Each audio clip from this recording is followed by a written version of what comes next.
Бақытты болу жолындағы 25-ші ереже. Уайым қайғыны қуып шық.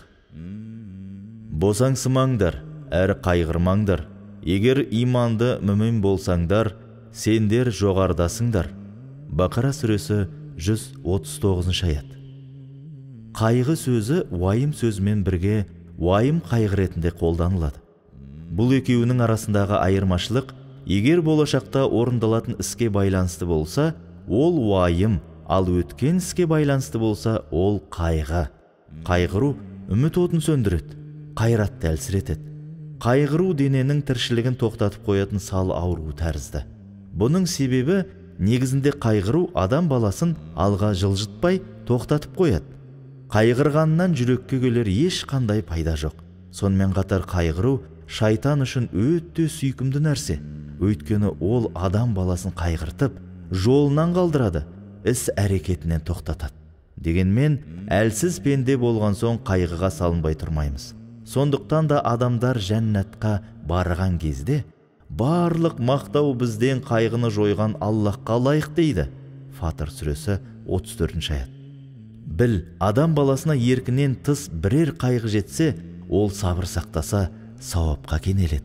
Және Аллах бір қиындықтың артынан екі жеңілдіктің болатындығына уәде берген. Себебі бұл да қиындықтың бір түрі. Ал хадисте, мүмин адамға қандайда бір уайым қайғы қиындық келетін болса, соның себебінен Аллах оның қателерін кешіреді делінген.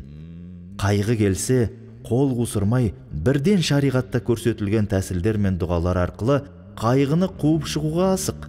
Асыл дінімізде уайым қайғыны құртудың барлық жолы қарастырылған. Үнемі уайым мен қайғыға көміліп жүру мұсылманға тән емес.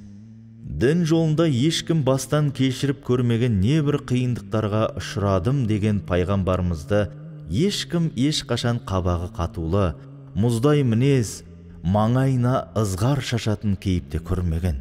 Қайғы қасіреттен Аллахқа сыйын. Өйткені уайым қайғы ұзақ қараңғы түндей және өрге көтерілуге бөгет. Ендеше сен көңілді, қуанышты болуға және Аллах тағаладан жайлы өмір, ашық көңіл сұрауға тиіссің. Себебі бұл осы дүниенің нығметтері.